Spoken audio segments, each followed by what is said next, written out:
Dru Tejada is one character that I think is going to reveal a complete different side to him in my opinion in season 2. His character could become dark and ruthless with what happened to him at the end of season 1. So in this video I'm talking all about Dru's character and what we can expect from him in season 2. So welcome back to MovieBot. Let's talk about Power Book 2 Ghost, Dru Tejada.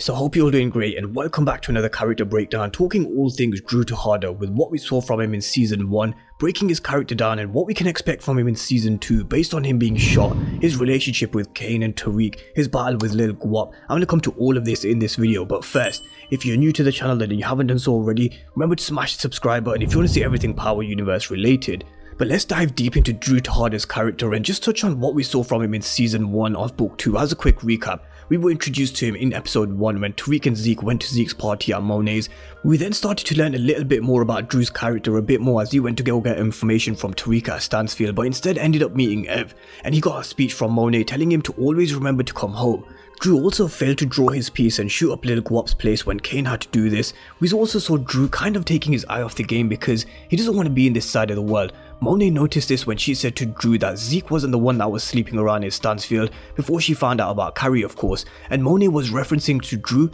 sleeping with Ev of course. Dru's character description told us that he had no desire to be in the game and Dru simply wanted to draw, but it also said that Dru becomes more determined than ever to separate from what seems to be his destiny, and the game is what I think his destiny is, him being shot, his fight with Lil Guap, him turning dark and into a monster. I'm gonna come to all of it as I go through this video, but let's talk about him getting shot first because this right here, this is gonna be the game-changing moment for Dru's character going into season 2. I really do believe he will become this monster, and I touched on this in my video where I spoke about the comparison between Dru and Kanan, where I dive deep into the similarities and why Dru could actually be the Kanan and not Kane. I spoke about how there had to be a turning point for his character at some stage in the second half of the season, and of course we all know what that turning point could now be, so I will link that video down below for any of you who may missed it or may not have seen it. But I am going to touch on this topic of Kanan in just a moment, but him being shot is something I do think will change him going into season 2, something that I think will make him more aware, more ruthless, cold, and someone who will take no chances like he did in season 1. We saw him hesitate pulling his piece when he was talking to Lil Guap, and we also saw him making a silly decision in getting up while the bar was being shot by Rico and his boys, and now I think he'll definitely become more wiser, more clued on, more aware of his surroundings, situations that he's in, especially with Lil Guap. So let's talk about Lil Guap and Dru. One of my favourite moments of Power Book 2 Ghost was Dru turning into an absolute fucking savage when he beat Lil Guap, put his piece right to his forehead, the vein popping out of Dru's head, seriously turned into a savage in this moment, and this was the moment that we were all waiting for because we knew he had it in him and we were just waiting for it. It just needed someone or something to trigger this inner savage from Dru, and this is something we've not actually seen Tariq even do with him getting his hands dirty. No doubt in time we will see Tariq getting his hands busy just like we saw with Dru with Lil Guap. He then gave the order to Kane after the whole situation with Guap putting his gun to Zeke's knee and almost ending his basketball career, but Kane has and always will be out for himself, and he kept Lil Guap alive for himself so he could gain a soldier, something that is definitely going to play a role in season 2, and I do think Dru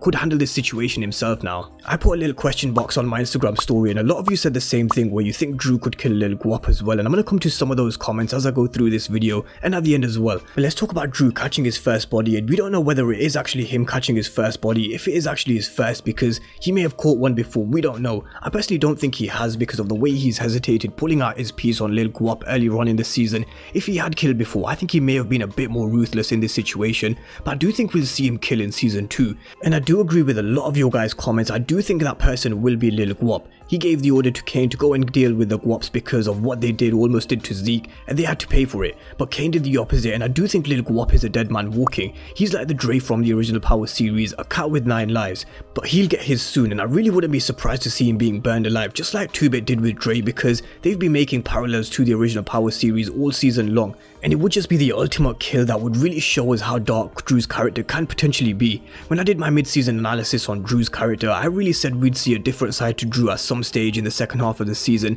and though I think we have, it's just a little glimpse. We've seen and touched just the surface of what's to come from him in season 2, and could we really see Dru turn into this monster in season 2? I agree with a lot of your guys' comments because I do think he's one character that we'll see in the thick of the action next season. But let's talk about his comparison I made with Kanan in the mid-season break, because of course they're making seeing parallels with Tariq's character to Ghost, Brayden's character with Tommy. A lot of people have also been saying Kanan because maybe the names are similar, maybe because Kane does have a ruthless side to him in terms of killing individuals, and I do see the parallels, but could Dru ultimately be the one who's more like Kanan than Kane? Let's talk about this for a second, because Kanan, he was strategic, he was smart, he taught Tariq to be 2 steps ahead of his enemies, and one of my all-time favourite quotes from Power was from Kanan himself, who said to Tariq, the easiest way to sneak upon your enemies is to make them think that they've already won. He was really schooling Tariq in the way of the streets. You could go as far as saying Kanan even manipulated Tariq to the point he turned on his father Ghost, although some blame could be put on Ghost as well, because Ghost turned everybody into an enemy towards the end of his time anyway. But the main thing here is Kane is not a strategic thinker like Kanan. However, I do think Dru can be. He can always pick up this ruthless killer instinct up along the way, especially if book 2 goes on for 5 seasons. As I said with Brayden's character, we'll also see a different Dru by the time book 2 goes into his 3rd, 4th and 5th season. And I do think they've already started to foreshadow what's to come from Dru as well, and with what Lorenzo said about him in a conversation with Monet, where Lorenzo said that he wants Dru to be the head of the Tejada organization, and it has to be him, not Kane. Of course, he saw something in Dru that we didn't at the time, and Monet confirmed this later when she said to Dru that he did what great leaders do, and that's something I hope we see in season 2 with Dru taking a leadership role. We all know that Kane can't be this leader because he's just too rash in his decision making, and it was proved further when he killed Ramirez on the spur of the moment, not thinking about what the consequences could be. And Dru even said he's dumber than he thought, so I wonder what his relationship will be like with Kane as we move into season 2 as well, because although they are brothers, you can see that Dru, he has his family, his business type of mentality as well, with the conversation between the two when Kane went to go visit him in hospital. So Dru, he's just as unforgiving like his mother Monet, but will realize the way to keep Kanan from making these silly decisions